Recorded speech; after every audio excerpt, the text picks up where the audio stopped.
Well, hello, everyone. Welcome to another episode of the Dads on the Fly podcast. I am Caleb Simmons, joined as always by my brother, Joshua Simmons. And I'm Joshua. Hey, guys. How's it going? Hope everybody's had a nice week. We are back with an awesome episode today, Caleb, with two guys who have really become friends of ours doing the podcast thing.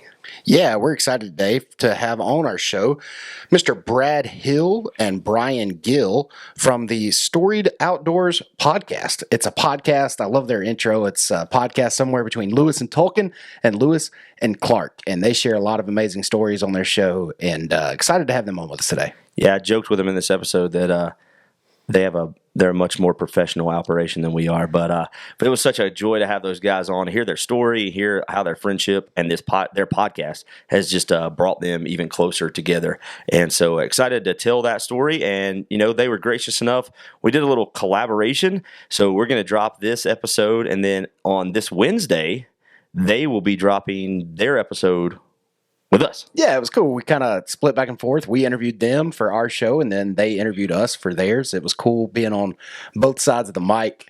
Really interesting to be able to do that, and I think we got some good insight from both interviews. So I encourage folks who listen to this one to go check them out at the Storied Outdoors. You get them anywhere you get your podcast. You can go find them online too at storiedoutdoors.com. Yeah, it was a marathon night we made that Tuesday. I think we started recording at like 9 p.m. Eastern, maybe. Yeah. I think we got done about 12:15 a.m. Yeah, I got home late that night, but it was so cool because we could have hung out and talked to these guys forever. And, yeah, we're excited. I do agree. This is a friendship that I think we're going to continue to pursue for a long time now. For sure. We hope that you guys will definitely go check them out after you listen to this episode. But before we dive into the episode, Caleb, let's talk about a couple things we got coming up. Number one, I don't know if I'm going to go in order, but I'm just excited about this. March the 16th, Maggie Valley Fly Shop.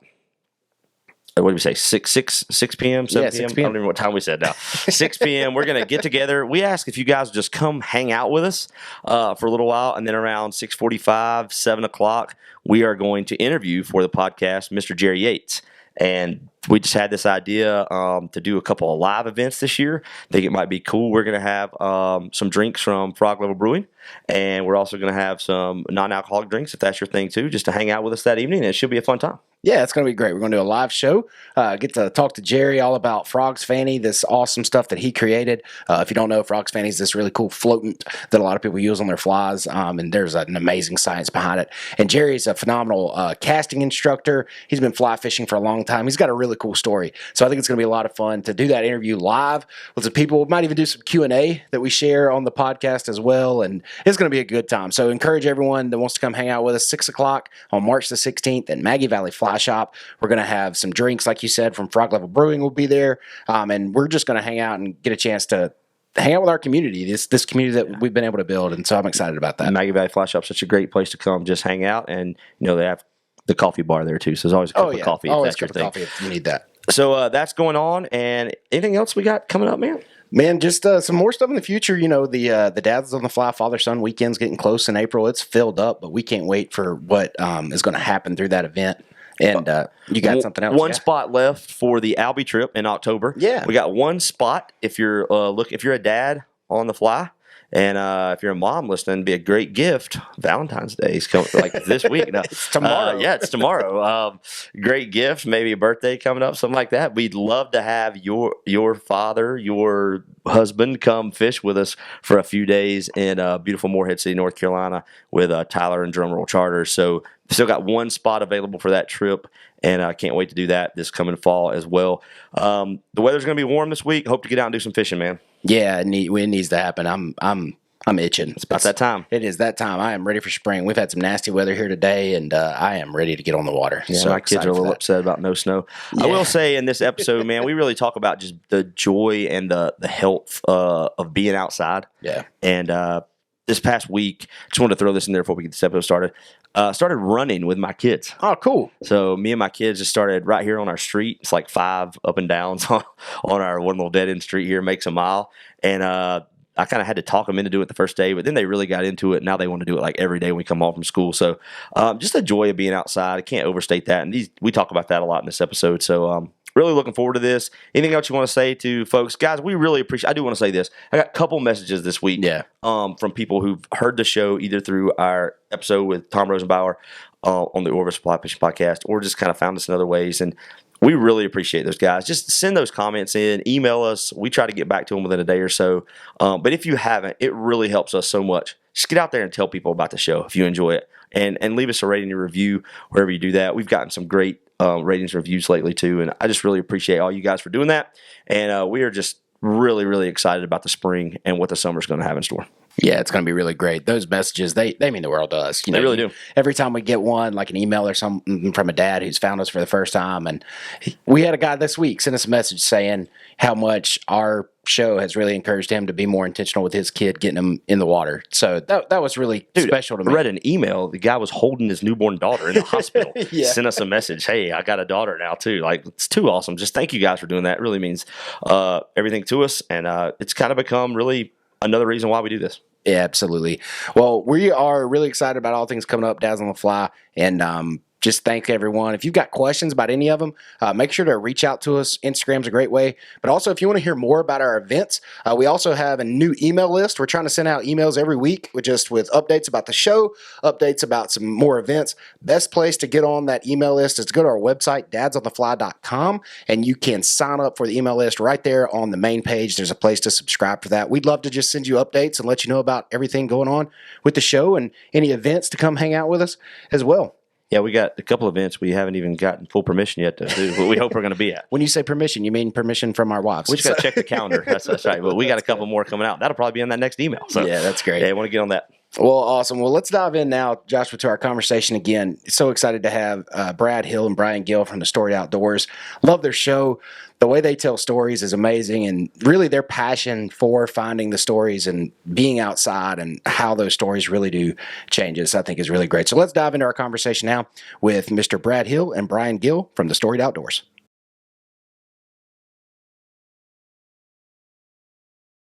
Well, hello, everyone, and welcome to another episode of the Dads on the Fly podcast. I am Caleb, joined by my brother Joshua. And Joshua, we've got some exciting guests for us tonight.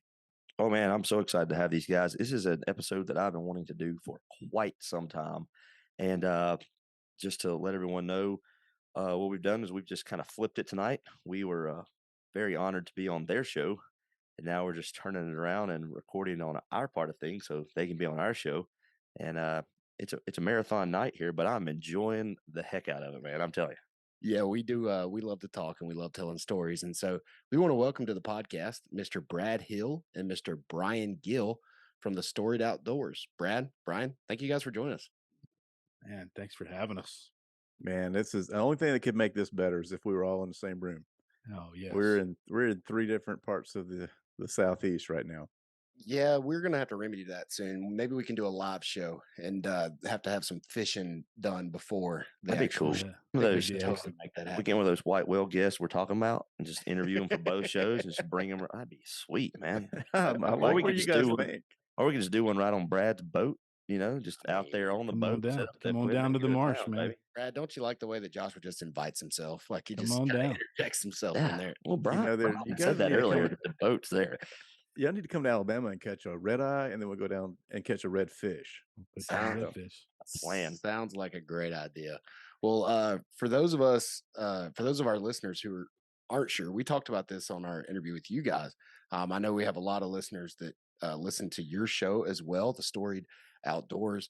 But for those that haven't found you yet, to let them know a little bit about you guys, Brad and Bryan have been running podcast, The Storied Outdoors, for a couple of years now, and they take a lot of their time to really talk about the stories that shape us and how these stories, when we take time to reflect on them, that we get to experience in the outdoors, probably have a lot more meaning than maybe we originally assigned to them.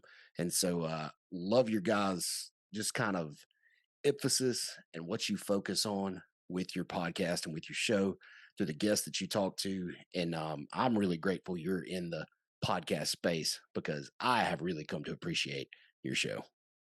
Thank you. Yeah, thank you guys so much. The Storied Outdoors started, on a fishing trip to North Georgia, and it's it. We were on our way to Blue Ridge, and it started.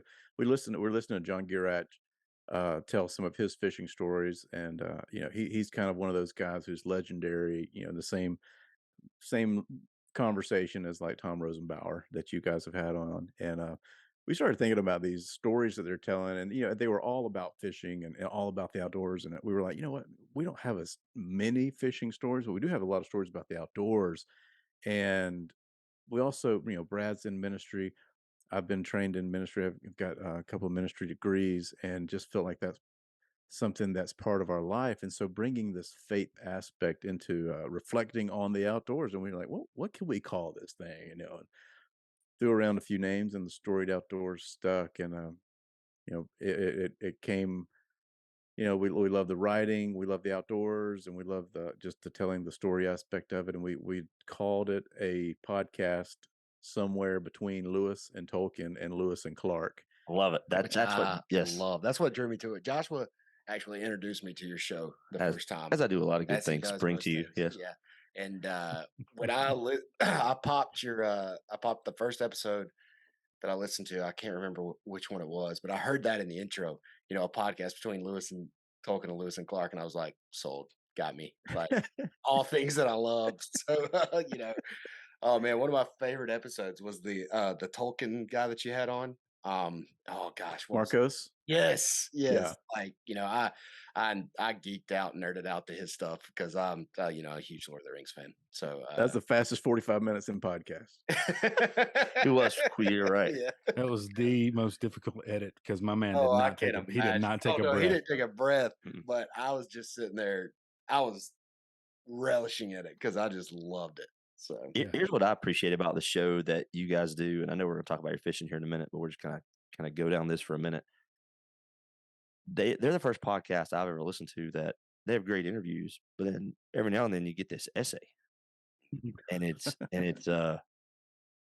I mean, my man Brad, like the narration is just it's spectacular, and I just love it. It captured me. The first ones that I listened to, and I went back and binged everything. I'll just be real with you guys. I've listened to pretty much everything you put out, and where did that kind of? I know you wanted it to be a podcast that told stories, but were you from the very beginning knew that you were going to kind of put these essays in between these different episodes?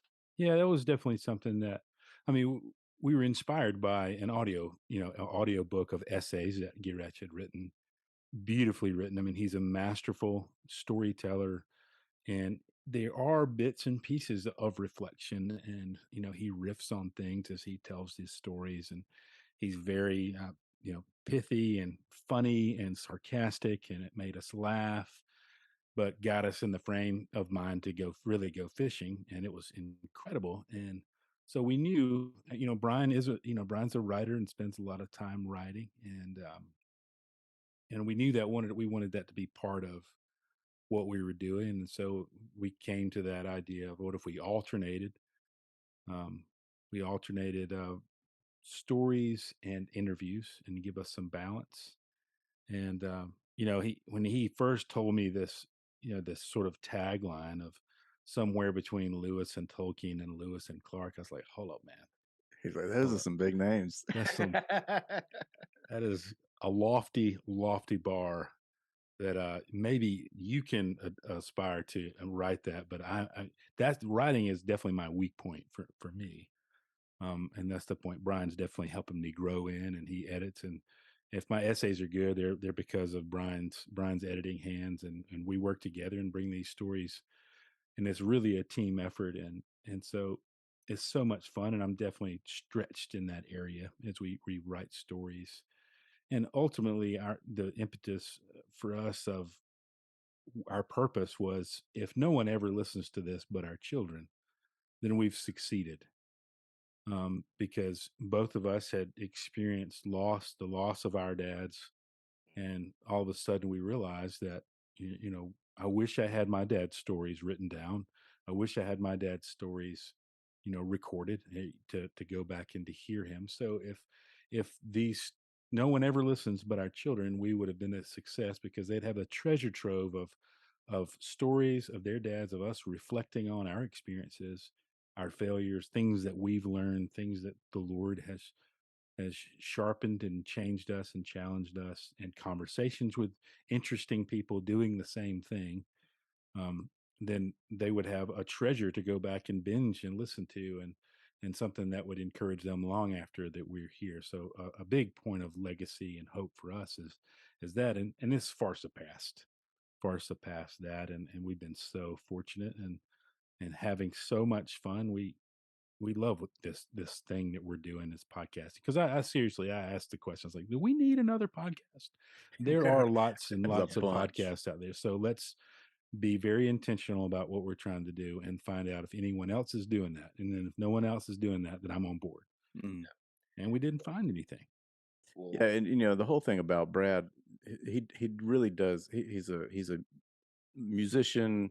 He's a he has such a rich baritone voice, and him reading these stories really brings them alive. And that's something that I wanted other people to appreciate. And him reading them would is a different feel than if I were to read my own stories. I think that Brad just really brings a different level of professionalism to that, and we you know, I don't know. He's we actually the first essay we wrote was about that fishing trip, but we actually didn't run it till season 2. And so, I mean, we had a whole season under our belt before that one even came out. And so um, yeah, that has been a part of this whole journey and part of our purpose from the beginning. And we hope that other people will hear these things and follow suit, and start Yeah. reflecting and writing. And even if they're not good at it, it's getting it on paper. And who's to say you're good at it or you're bad at it? You know, Definitely not me, but it's this idea of just getting it out there and telling that story, and Mm. and having something for others to appreciate, and for your children. That's just the richness of storytelling. And Brad has said it before, it's this oral tradition that we're trying to reclaim, um, of storytelling. Well, I love all of that, and you guys mentioned a lot of things that I want to kind of circle back on. But going back to what you said first, Brad, talking about being able to do this, just to have a collection of your stories for maybe even your kids one day. Um, when we started our show, it was real similar. We were like, hey, well, at least if it's just us talking and nobody else listens, maybe our kids will want to listen to it one day and hear about the crazy antics of their dad and uncle.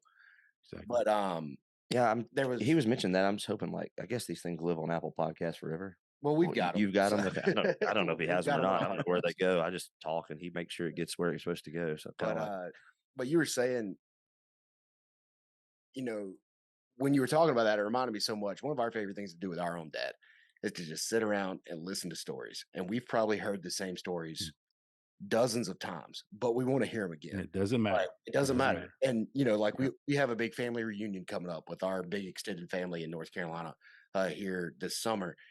And one of the things I know we're going to do is we're going to sit around at our cousin's boat dock and listen to them tell the stories that we've heard 20 times. And we're going to laugh and cut up and love those things. Um, and so thinking about that, thinking about the fact that I just want to hear you guys speak on this. And you call yourself the Storied Outdoors. You're talking about the fact that stories matter. Why do you think we are so drawn to these stories?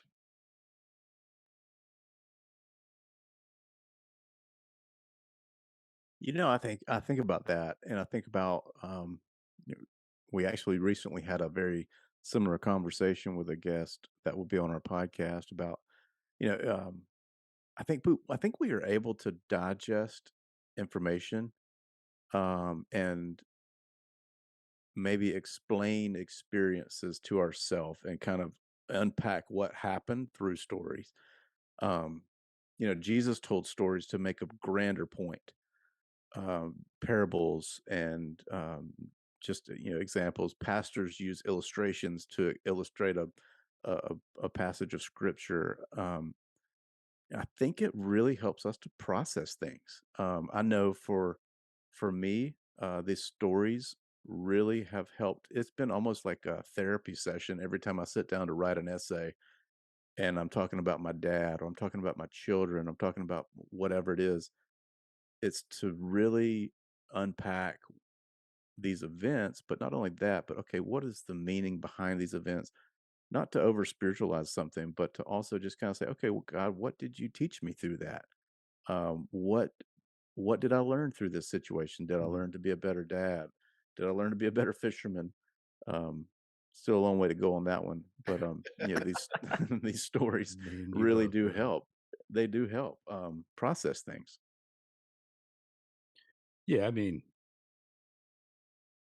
in the beginning was the Word, and the Word was made flesh and dwelled among us. I mean, creation began as Word, and our Creator is this great storyteller. We are living in and part of a greater story. It is who we are. Stories resonate with us because we're part of a grander story.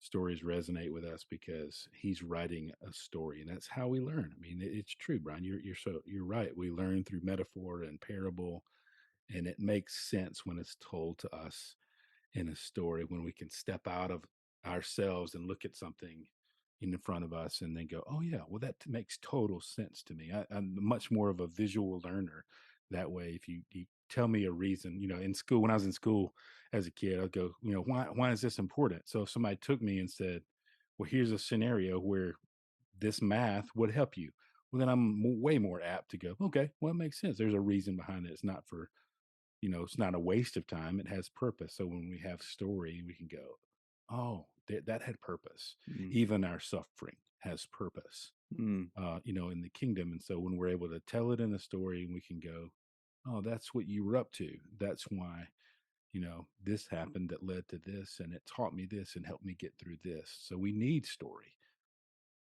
I've got one question that I want to.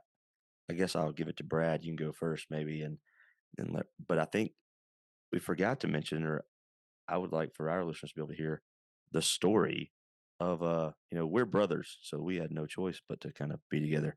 Um, the story of you guys. Have you always been friends long before the podcast? Where's the story of your relationship, and how did that begin?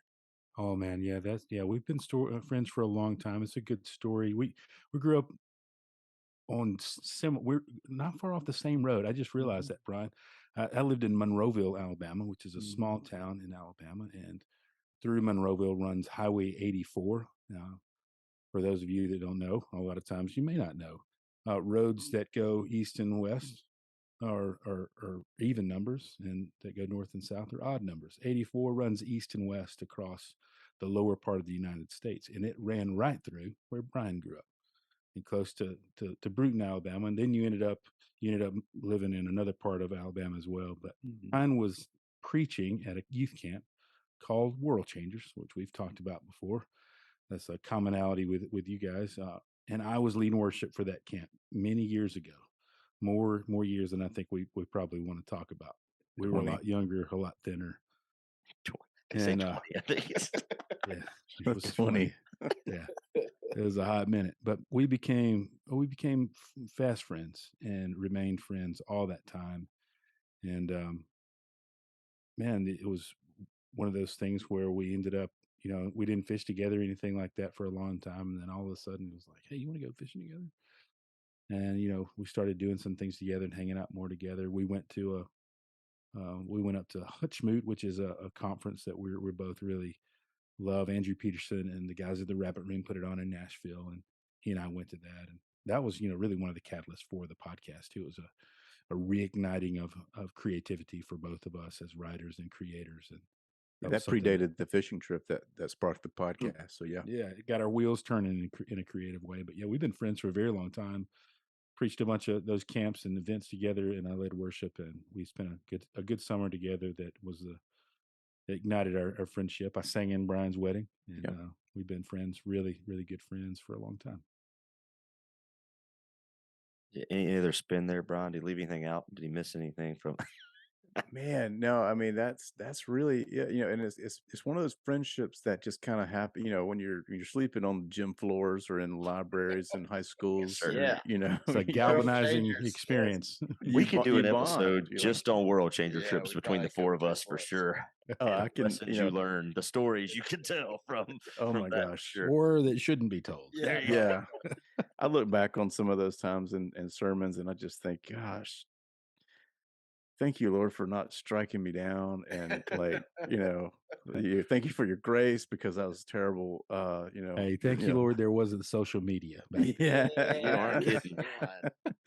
No, but Brad was a phenomenal musician, and he had a band, and I got to know those guys really well. And and it's one of those friendships. We never have lived in the same city, but it's been one of those that we've kind of cultivated, and it's just at times Brad has been more intentional than I have about keeping it going, and then I was more intentional sometimes than he was. But then after kind of 2019, we really just been, man, it's almost a daily conversation that we just keep Mm. going.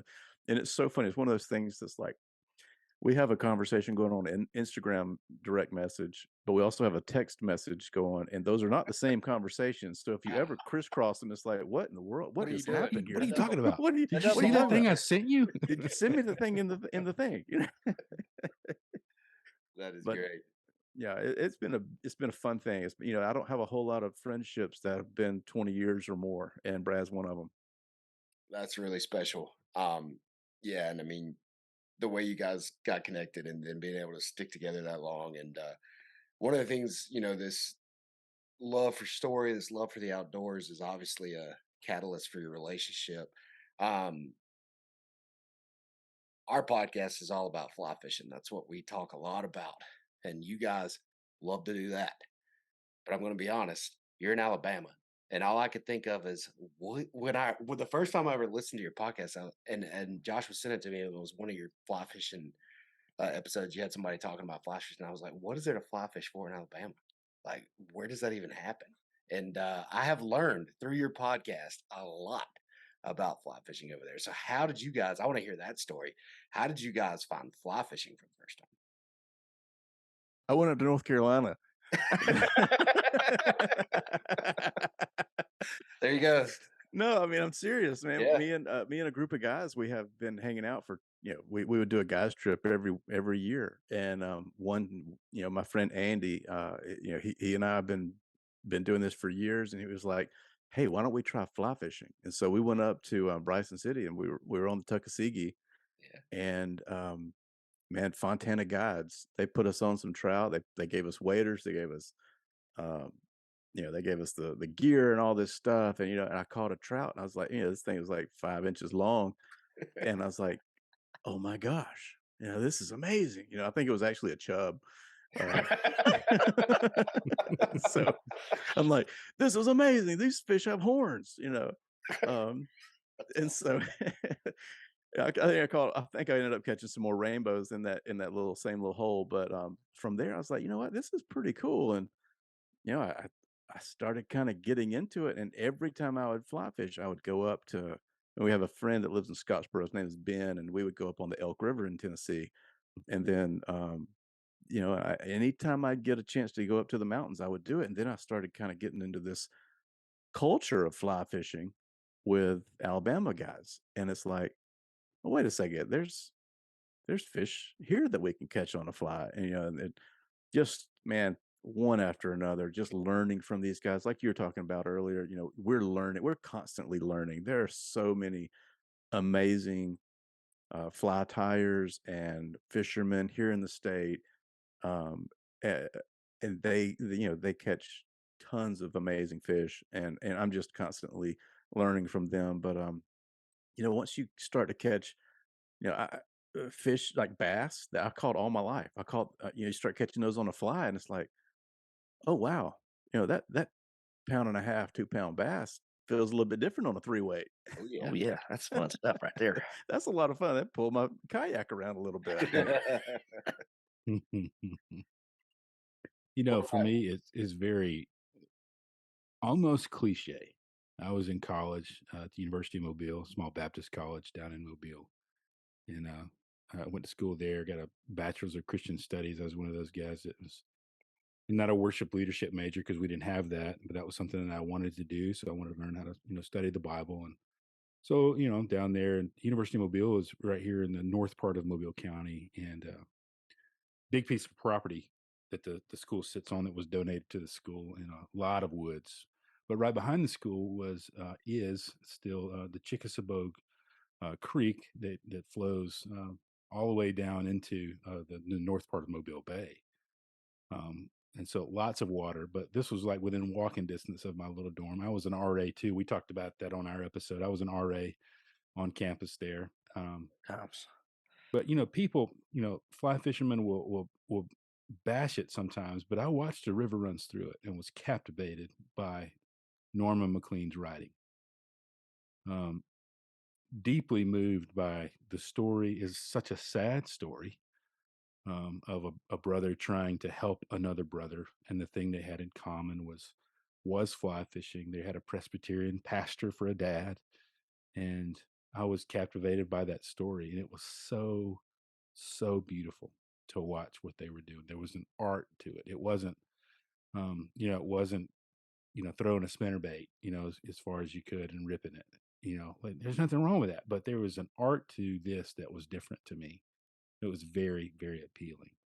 And I found I ended up getting some cheap fly rod. I remember where it maybe Walmart, or something real cheap. But it was really a brim buster with a fly reel on it. And I just taught myself how to fish down there in a really difficult place to fish, because there's no room for a back cast. In these waters, there's a couple of spots maybe that you could get a little 2 and 10 on a 4 beat count. But I taught roll myself cast action. a lot of roll casting, so I got real good at the roll cast. Wish I had a spay rod back then. but yeah, and just fell in love with it. And that was in college. And so when we traveled and played music as a band, I kept it with me. And so we would find ourselves. I did some World Changers projects up in Cherokee, and so I would, on my little day off, I'd go get me a little trout pass for the day, and I'd wade fish, all around where we were fishing. And man, I just utterly love it. Well, I'm very intrigued. What were you catching in that creek that's running? I mean, what was the first species you were catching right there? Now I just want to know what you were In getting Alabama. Yeah, right there in that College Creek. Bass and brim. I snagged a gar one time. That was terrifying. I can imagine. He looked like a freaking Time to dinosaur. cut the line, man. Yeah, I was gonna say. Yeah, it did it for me, because they got a freaking chainsaw in their mouth. Yes, they do. Alabama is called like the Amazon, America's Amazon. I mean, there are more species of fish here in Alabama than it is in the whole, any other state now in the country. Yeah, most diverse fishery in the country. Yeah, wow, that's wild. I didn't realize that. That's really cool. And you can catch. I would think you could probably catch every one of them on a fly rod. Any of the sport fish you could catch on a fly rod. I caught a catfish on a fly rod once. Big one, dude. Wow, that's incredible. Yeah, I mean, you could start in Mobile, down here where I live, and you could catch redfish, you could catch triple tail, you can catch Flounder, speckled trout and flounder, all kinds of stuff. Then you could move up into any of the freshwater and catch bass and brim, striped bass. We've actually got a couple of places in Alabama that the tailwaters of some rivers that have trout. Okay. Yeah, so they're stocking trout at the base of dams where the water's good and cold. That's cool. So a myriad of bass species up into Bryan's neck of the woods, where they have the red-eye bass and spotted bass, all the way up to where, near Wade and just over the Tennessee line, where there's smallmouth bass. Yeah. Well, you guys, you mentioned his name just now. Listening to your show, we met Wade Blevins through your show, and we've actually had him on our show. And like, you guys just exposed me to, like, man, maybe I need to go fishing in Alabama a little bit more. And You absolutely do. Come on down, man. because yeah, I mean, I learned a lot from listening to you guys and from listening to him. I mean, you got some incredible the like red eye bass. It's like pretty spectacular, right? And it's like they say it's like similar to like a brook trout or something like that in some ways. I think Alabama brook trout. Yeah, Yeah, that's what I heard. Alabama brook trout. They live in very similar places. Dr. Matt Lewis, he wrote the book on it, and man, I've learned a lot about that species through him and from some of the things he's written. But I mean, it's, oh my gosh, man, you talk about something exploding on top of the water. Yes. You get one of those Sam's One bugs that Wade talks about, and you put it with a red eye bass, And it blows up on it. You don't have to wait. It's not like you're gonna get him out of the hole and, like, fish it a few times. If it's in there, it's mad and it's coming out. Oh, I get. Angry little Napoleon fish. You have to trout set. Like you strip set that or trout set that? Oh, we you love hang on because it. I love it. That's great. What's crazy and what really drew me to you guys is, I mean, Alabama has a special place for us, being that our grandfather kind of pastored all over Alabama.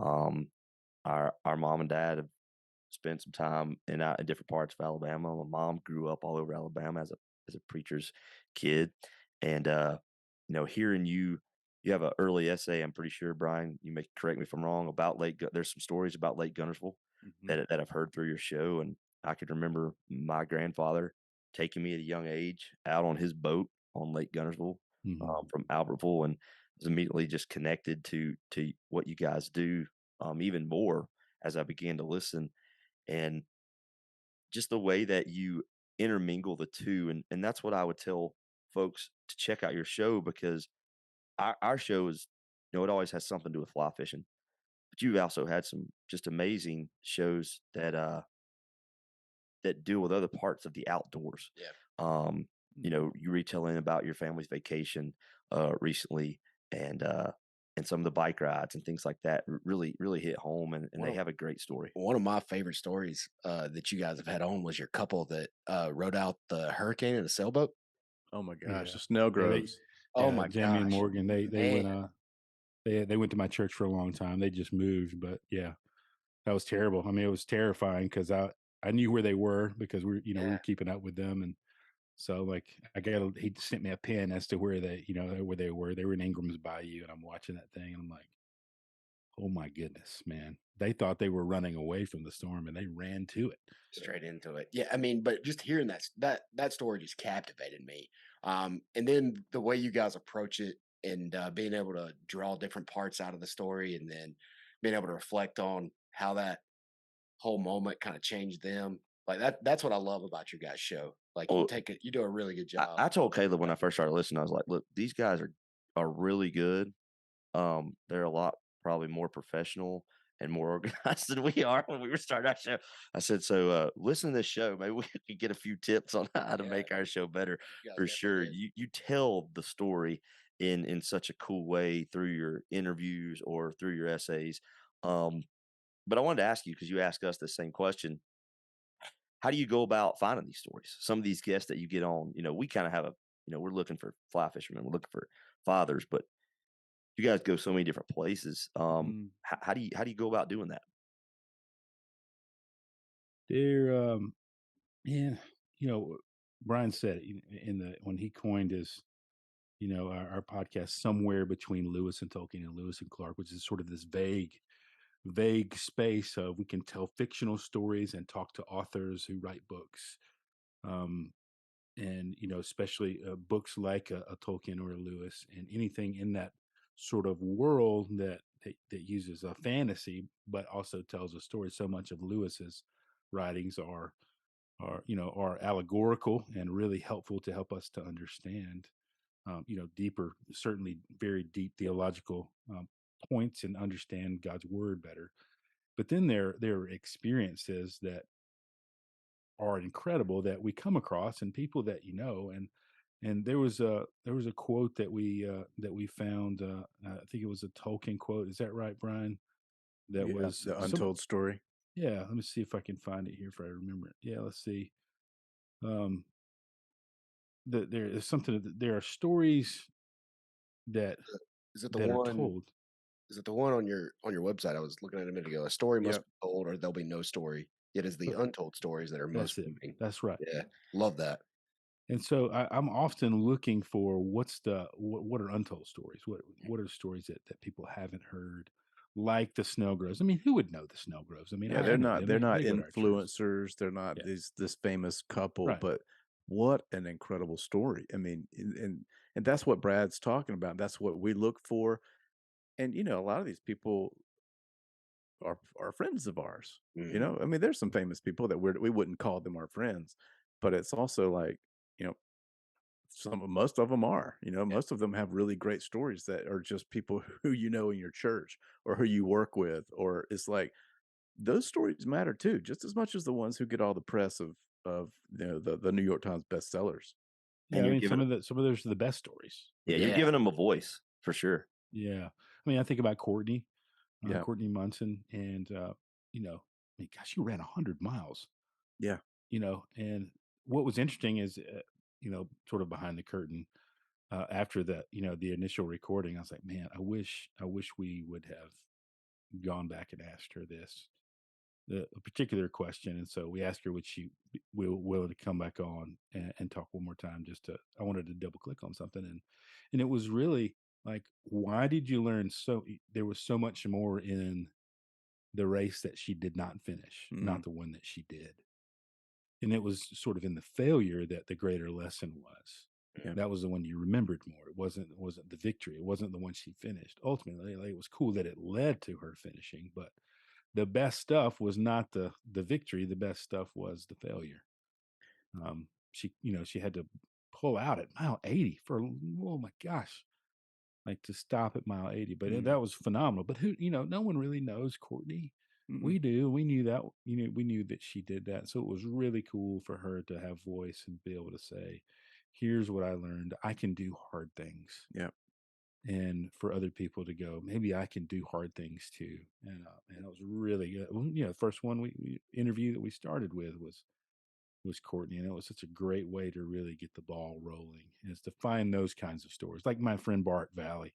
Yeah. Bart was he played drums for me at my church. But we live on the Gulf Coast, and so there's a big Coast Guard base here, and so a lot of people that rotate through, every few years in the Coast Guard, because they rotate every 4 years to another post. And Bart was here. He's an in-flight mechanic on the MH-60 or the Black Hawk helicopters, if you've ever seen those, for the Coast Guard. And they're always, we see them here, but people interior, that Mhm. live in, Memphis maybe, or, Montana, they have no idea who the Coast Guard is or what do they do. But they flew into Hurricane Harvey in Houston, Texas, and he got a presidential commendation for rescuing over 100 lives. Yeah. And no one's ever heard Bart's story. His family has. I knew that happened, but man, that was such a cool thing to be able to share with people. I think Joshua, I think you said it earlier. It's like listening, listening to other people. You start to kind of hear, man, there's a story there, and Mhm. people need to hear that, and it's just kind of like putting others before yourself. It's that kind of that whole attitude of your Philippians your 2. yeah, Right. your story Right. is important. Your story matters. Your story Yeah. is worth telling, and kind of giving people a space to do that. We're always looking for stories, and and I think we mentioned it whenever we were interviewing you guys. Some of the most listened to stories are the ones are people they've never heard of, Yeah. or you've never heard of Hugh Cheek, but listening to him tell his story about his two daughters Mhm. passing away, that's by far our most listened to episode. And just how fly fishing and being outdoors has allowed him to process this incredible tragedy that has happened to him and his family. And it's just, if you listen, a lot of people have stories that are not being told, and they need a voice. I think that's so true. And you just hit on it. Everybody's got a story that's worth telling. Mhm. And I know one of the things that's really inspired me from your guys' show is to try to figure out how to tell my own stories. Mhm. And I think anybody that listens to your show will probably pick up on that. And so it's been challenging. It's inspired me to try to want to start writing my own stories. We do a podcast that we record some of our stories on, but the writing has definitely always been it's been something I've wanted to pursue. But I think one of you were kind of mentioning this earlier. I'm probably scared to chase after it because I'm scared it's going to be terrible. Mm. So, what encouragement would you give to someone who does have a story to tell, who should write their story, who should try to tell their story? What encouragement would you give for the people who are probably out there saying like, my story's not that good? Man, I would say just stop listening to the lies that your story's not that good. It's your story. Who's to say it's good or bad? Um, God's given you this story and he's given it to you for a reason. Write it down, and if it needs a little tweaking, give it to somebody that you trust that's going to help to help you to tell that story. Um, I think that the gift of writing is the desire to write. It's not the ability to write. It's this idea that, man, I've got something burning in my bones that I got to get out and I got to put it on paper. And that's, if somebody likes it, awesome. If they don't, move on. It's your story is your story. And I would just encourage anybody not just to go through life making experiences, but really figuring out what these experiences mean and Mhm. how they are shaping you. Mhm. Well, that's the thing that has got me driven to want to write these stories down. I think you were saying it a minute ago.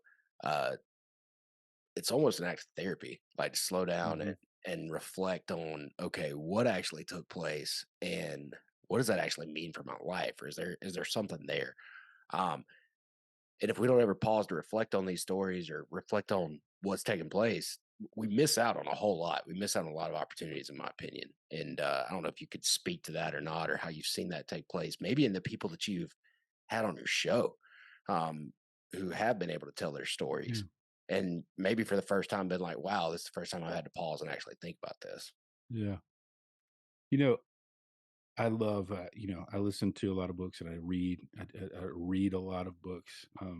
I took to heart, some time ago, someone told me it's like leaders are readers. Yeah. Mhm. And it's such a, great pithy little saying, but it's true. And so just constantly learning. And so for church, a lot of times I read a lot of theological books and a lot of, stuff about, parenting, books and different things about, developmental stuff and all that. Sometimes that stuff starts to sound the same and I need a break. And so I'll alternate from those books to, some kind of a fantasy book like a Lord of the Rings or, whatever it may be, Andrew Peterson's, Wing Feather book, something just sort of mindless that's a fictional story. And then I'll move from that to something historical, um, a historical book to just help and get me into thinking. We would not have uh, books like Ronald C. White's An American Ulysses if Grant didn't take time to write letters Yeah. and write in his journal. Mm. We wouldn't have books about Lincoln if Lincoln didn't take time to write down his thoughts. We wouldn't have memoirs from Eugene Peterson. We wouldn't have memoirs from anyone if they Undaunted didn't, courage. Stephen F. Ambrose talking about Lewis and Clark from Mhm. Undaunted Courage. We would not have those if those guys didn't journal. Um, and so the podcast world in general is going to be the place that historians come back to. Twitter, unfortunately, is going to be a place where people come back to see Sadly, what yeah. people were thinking, what people were talking about on a timeline because you have this living timeline, right? So for us, I think it's really important to interject some truth and some goodness. If historians come back and find ours, maybe they'll find something worth talking about. Hopefully that the Lord has used this to teach us, and then that ripple thing. Will it or will it won't? I don't know if that's the case or not. But that's something I certainly hope for. And as I look at the world today, I think about we don't write things down very well. Mm. We don't journal very well, but people, people vlog and people have, there's just a world of video and Instagram, and that's the place that historians will come to because that's where people were cataloging their thoughts, were cataloging and archiving what's going on in the world. And for me, like this is our digital journal. This is our way of bringing together, like you said. I think you said it when we were talking on with them on the other part of this podcast. Was this is an oral tradition that happens to be digitally recorded Yeah. and it's going across the world. So we're taking part in that. And absolutely, I mean, we have had times you mentioned them earlier. I mean, Jamie told me, he's like, I haven't really stopped and told that story. I hadn't stopped and thought through that night. We've had We that made happen a couple of times. Yeah. we Awesome. made it through, Yeah. we didn't stop to think about it. And so we achieved, one of the things with a guest that we hoped for is let's stop and reflect on that happened. Why did that happen? And what was God teaching me? So one thing I Yeah. want to ask you guys before we get into a little bit of you both being fathers is one thing we talk about a lot on our show. Um, Caleb and I, brothers, this podcast has just strengthened our relationship. So I wanted to ask you, you guys, you talk about being friends for 20 years, but how is the podcast? And we joke back and forth because sometimes you don't ever want it to be. We don't say it's not work, but there's days where Caleb, I know I just need to leave him alone because like I'm just, dude, I got this guest, dude, we got this, and I can tell I need to leave him alone. But that's me. But how has it strengthened your friendship through this journey? Man, I'll speak to that 100%. I think that relationships grow whenever trust grows. Mhm. And I have learned over the last 3 years, 4 years, since 2019, probably, when Brad and our relationship kind of took it to the next level with this collaboration, that I can trust Brad more and more every time. He's one of those guys that whenever he says something, I know that there's something behind it, and it's like, okay, let me figure out is why is he saying this? Because I know that it's not just all off the cuff. He's intentional, and being able to learn to trust more and more over the years, over the last 20 years, has made that relationship stronger. And we've even said it from the beginning of this whole thing. Our relationship is more important than this podcast. Mhm. Yeah, man. To be able to sit down and, I mean, open yourself up, collaboratively, when we're sitting down and writing these stories. I mean, there is I know that this word carries a connotation that people don't like all that much, but there is an intimacy of like, I'm exposing myself and my thoughts. And Brian's, so gentle as we work through telling these stories and crafting a story that matters. And we want to make sure we do it with excellence and we're saying the right things in the right way and artfully. And man, it's brought us together. Like, there is that trust there that I know that I can trust him, and he knows that I can I trust him. So there's this mutual collaboration, and that's really what collaboration takes. And it's really to be able to open yourself up and have, for dads that are out there, you don't always need to tell your wife everything. Mm. Your wife doesn't need to hear everything. Sometimes you need a guy to hear some of the things that just the guys need to hear. And that's not, I mean, I don't tell my wife, especially when it comes to church stuff, Mhm. as a pastor, like Well, she doesn't and need to know that. you don't wanna She doesn't need burden to know her that. with certain unnecessary things. That's right. So like you got to have somewhere to go. And so Brian's definitely, and I think we've been that for one another, is just a Yep. sounding board and life in general, just outside of the Just to podcast. just to echo on that, I mean, we feel this way through doing this show, and you guys doing in the same type of spirit. Men need men in their Hmm. lives, and so you said that word intimacy and that togetherness. I think for too long it was men shouldn't cry together, or men shouldn't have these deep conversations together, and they need that. I mean, can be done around a campfire, it can be done on a stream side, on a boat, driving to and from the river, and that's so important. And so I know that's important to you guys. It's been important to us as we built the show and connected with more and more people, that we need each other. And just hearing your show, you can tell how good you guys and how passionate you are about your relationship with each other, as well as sharing these stories. Yeah. And that's 20 years, of Oh yeah. For sure. friendships. And, what I always found it funny is we would be sort of disconnected for a little while. And either he would go, I need to call Brad, or I would think, I need to call Brian, or something would make me think, or make me laugh. And I would think, oh man, Brian would think that's funny. And so I'll give him a call. And that's something I do in general. That's just part of who I am, is if I think of someone, I'm probably going to stop in that second and either shoot a text or give them a call.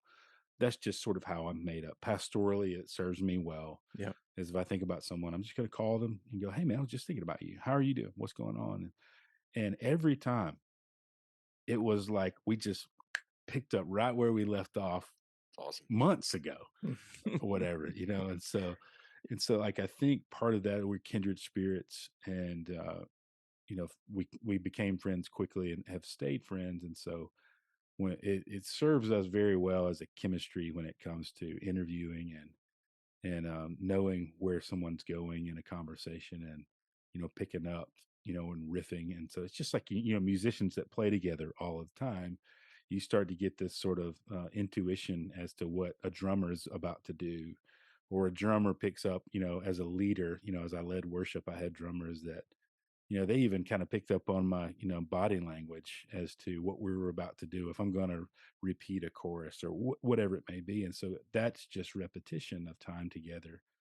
And man, that I feel that, and that's a lot of fun for me when we're in an interview and we're talking to someone, and there's this like boom, there's this seamless like eye contact. We're in different cities, and we're like we are now on Zoom, and it was like boom, man, we got in a groove and we knew where we were going, and I didn't have to tell him anything. Now sometimes we'll text and go, oh man, we kind of got off, and you pick up where we got off there, and we'll get back on. But there's often times where we don't do that.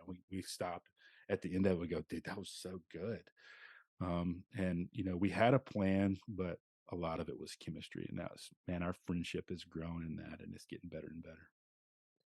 Love that. And just that's so refreshing to hear about, just relationships like that that still exist and can take place. Well, it's And impressive too, because we're usually in the same room, so we're like hitting each other, tapping yeah, each other, man, knowing what they're doing it over. we do hand signals under the Yeah, table. we're So that's pretty guys are impressive. figuring it all Oh out. yeah, Yeah. exactly. First. I touch my nose, then you go here. So yeah, I think that is that's pretty, like I said, it's just refreshing to hear that kind of relationship, just existing, to be honest with you.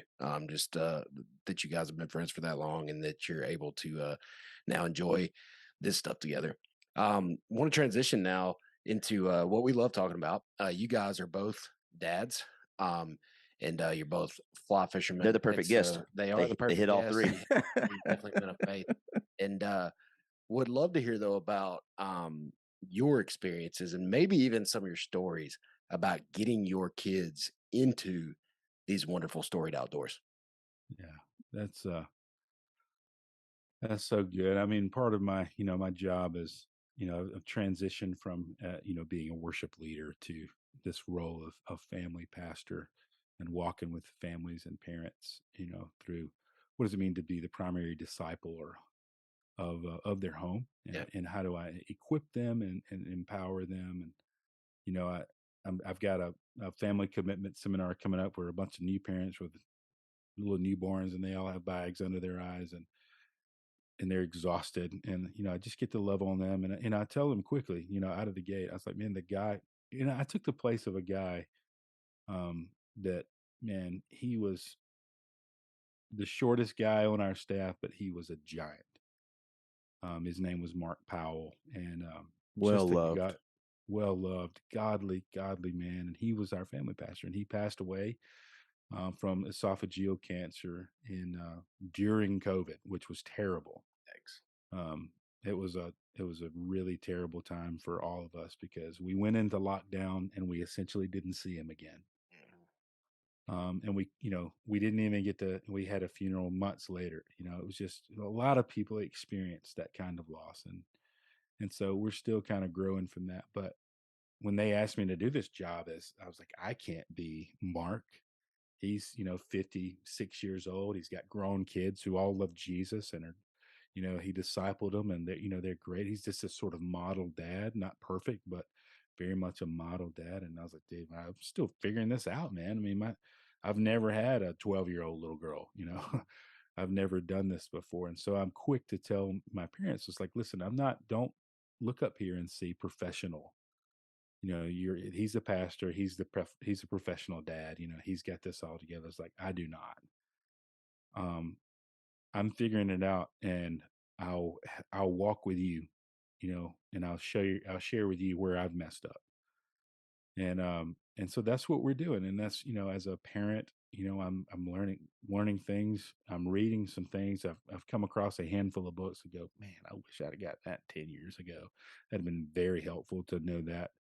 We're currently reading a book called The Whole Brain Child, which is it's a pediatric psychiatry. But it's not even a Christian book, but it's just talking about brain development for children and where they are when they, why they're pitching a, fit, because this part of their brain hadn't developed yet. They don't have reason. I was like, man, I wish I'd have, I was doing dumb stuff. I was like, why are you losing your junk right now? And I Reasoning with a wish, 3 or 4-year-old, Yeah. right? Like, yeah, makes a lot of sense. why am I reasoning? They don't even have that development yet. So now I'm able to, tell my parents, I'm like, hey, it's okay, it's okay, and walk with them. And so I certainly don't have it all together.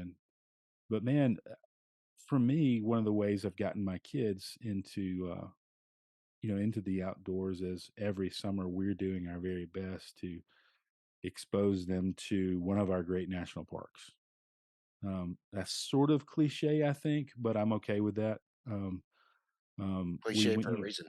yeah, we went to Disney, years ago. It was great. I loved it. I love Disney and Star Wars and all that stuff. All those stories are near and dear. We had a great time. It was very expensive.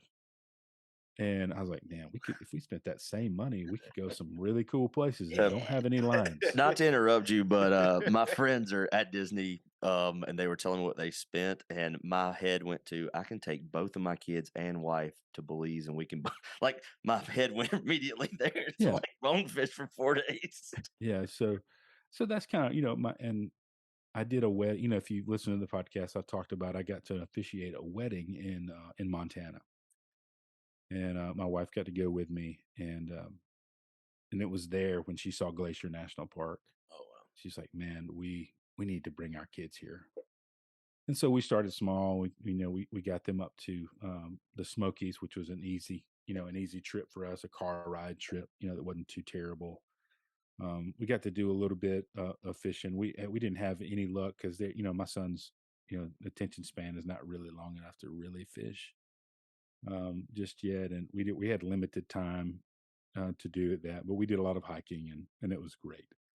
And then this past year we got to go out there. We road trip to the Rockies, and we had a Rocky Mountain road trip, and my son got to catch his first trout. It was a brown trout. We know it was a wild one because brown trout haven't been stocked there in the Rockies since the 70s. It's a great episode. You need to plug it. I don't know which one. I don't know what number Brian might have pulled up, but it's a great episode. I listened to that one, and you recapping that trip. Yeah, it's so much fun, and the kids got to see these amazing animals, and the Rockies they're beautiful. And so to see them, look up. I mean, we rode Trail Ridge Road, and you're up above 10,000 feet, and for them to Episode look 56, by the way. out. Oh, nice, nice.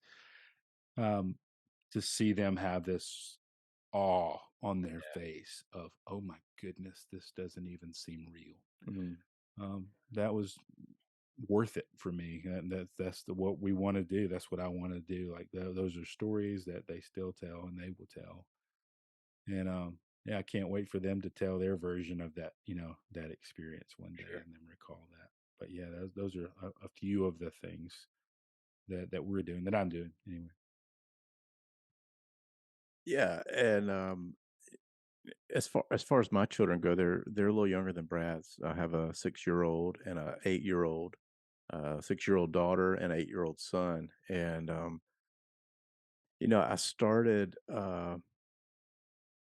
Charles, my son, out on a little brum buster, fishing with a bobber and a cricket, sitting on the little retaining wall on Lake Gunnersville, and catching some you know, little red-breasted sunfish and just anything that would bite. The thrill of the day was if a catfish were to wander by and take Hey, them for a ride.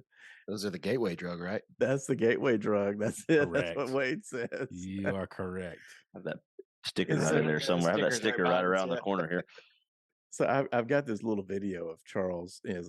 He may have been 3 years old, just giving me a cricket out of a you know, little basket. And so started them out young and just kind of, if they wanted to, I just learned to not say no. If it was anything outdoors, I was just, don't say no. Like, go for that. Don't make it longer than it has to be. It could be for 5 minutes, but those 5 minutes, you can pack a lot of things in 5 minutes. Yeah. And then we started kind of slowly once he got a little older. We have a kayak, and where we live not where we live, where our my in-laws lake house is on Lake Guntersville. There's a little tree around the little point there that every July, early July, there's a mayfly hatch, and the whole tree. I'm talking about thousands of mayflies, and so I tried to set them up for success. So I tied him on a little hopper dropper and a little 3-weight, and so I'd paddle out there with my kayak, and literally the first cast he ever had on his fly rod, he caught a little brim. And then I was like, man, this is great. I had it on video and all that stuff. And then the second cast, he caught 2 in one cast. And like he had one on the hopper and one on the dropper. That's incredible. Yes. And so he looked at me and said, "Hey, Daddy, have you ever caught 2 in one cast?" I was like, "No." And I've so only been doing this one time. yeah, You. yeah. And so, just giving them little bits of success and not feeling like, man, as a little kid, they're not going to sit in a boat for hours. They're not going to sit in a tree stand for hours. My daughter, she loves to go out there and she'll cast and cast and cast, and she'll catch something every now and then. And if we go hunting, she'll make me leave my rifle at home and take my camera. And so what I've realized is it doesn't matter what we're doing, but the fact that we're doing it together, that's where the bonding is taking place. And we're doing it in the outdoors, and they're seeing things and they're hearing things. And I'm trying to be intentional more recently, since they're a little bit older. They're starting to kind of understand a little bit more. It's like, hey, did you hear that bird? Can you tell me what kind of bird that is? Did you see that, whatever that was? Can you tell me what kind of tree that is? Can you tell me, you see the little circle in the water there? Can you tell me what that is? That's an eddy. And so it's just these little things that they may pick up on, and they'll start to appreciate things more because they're being a little bit more observant. And so it's like, just being intentional about when we're out there being present. It doesn't matter what you're doing when you're out there. And it doesn't matter if you're catching fish or if you're not catching fish. Man, there's been tons of times when my dad and I, we would go fishing, we would just get skunked. It just wasn't our day. That never happens But to us. Like, never. yeah, We don't ever get skunked. No. you guys, I need to come up there a little bit more. Oh, that was totally that yeah, was sarcasm. definite sarcasm. We got skunked the other day, Yeah, I and we was took gonna say. both kids. They just threw rocks and tried to break that ice for an hour. There was like Yeah. this sheet of ice in the water, and our 2 sons just went at it with rocks, and They'll we just probably cast remember out. that forever. Yeah, Remember that they time we will. went My son and talks about it all rock the time. break, like Dad, ice breaking? Can we go break the ice again? Yeah, right can we after- go break the ice? Never mind the fact you got, $1,000 worth of gear in the truck. Yeah, exactly. But you There made it was great. There was an article a friend of mine we've had on the show, actually. Dave Kakish is his name, and Mhm. Dave shared this article with me. It was I think it was in the New York Times, but it's called "The Myth of Quality Time." Mm. And essentially, what he asserts is there's no such thing. You can't schedule quality time. You can only have quantity of time. And when you have a quantity of time, eventually quality time will happen. I love You that. can't just put it on the calendar, right? That's good stuff. Your kid doesn't just you say, all right, we're going to do this tonight for these 2 hours, and they're going to definitely open up and tell you their deepest, darkest. Yeah. It's not going to happen that way. It's going to be on the way to school, Yeah. in the car, and out of the blue, they're going to say, bleh. They're going to just tell you something, or it's going to just come out of nowhere. Yeah. And it's because you spend quantity of time, and then quality time shows up.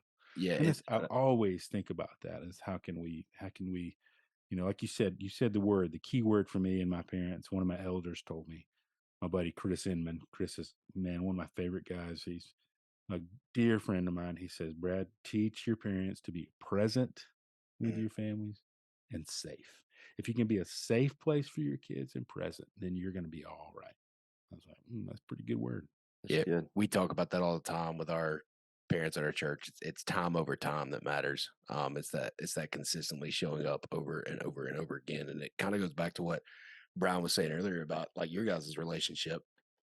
It's where trust grows, relationships grow, and I think kids have to experience that even with their parents, and especially as they grow into those kind of middle school, teenage ages, which are very difficult. As that trust is built, that's where that relationship grows. And there's no better place that I mean, Brian, I just want to come back to something you said. I'll take that as my tip from this episode is sometimes we assume because we're on the water all the time, oh, that's an eddy. Oh, I should cast there.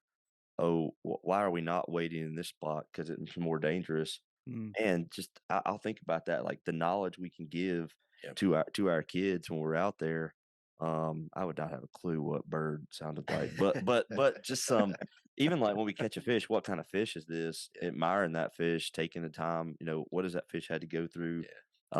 Man, I hadn't thought about that. Just the things we can teach on car rides too, to the Yep. stream. We look at a lot of bugs. We look at flip a lot of rocks. flip a lot of rock, but even just like knowing the area. Hey, why is this lake here? Why was this dammed? Why is this river? What has it done? And as my kids are getting older, especially my son, he's into that like heavy, like the history of it. And so just learning those things. What a great tip, man. And both of those things you guys said are huge. I hope our listeners really catch that. Just that being there over and over and over again, those rides to the stream over, even if it's just 10 minutes up the road where we like to take our kids, you never know what they're going to say or talk about on that ride. And what a great stuff. That's Man, good. I think about so many times, my dad was a man of very few words, but just I can vividly remember most of the times whenever there was a perceived crisis in my life as a teenager, Mhm. being on the water with my dad and just having that time to like Brad said, be safe Yeah. and to be present. And we didn't have cell phones. We had bag phones. And your phone was I connected to remember your a bag Oh, phone. cigarette yeah. lighter. Yeah. And so it's like, it wasn't like we were distracted, but like, it wasn't like dad was peppering me with questions. Yeah. It was just he was there. And if I wanted to talk about something, I would. But if not, even if nothing was said, it's like, man, what a good talk. Mhm. Good. Good stuff.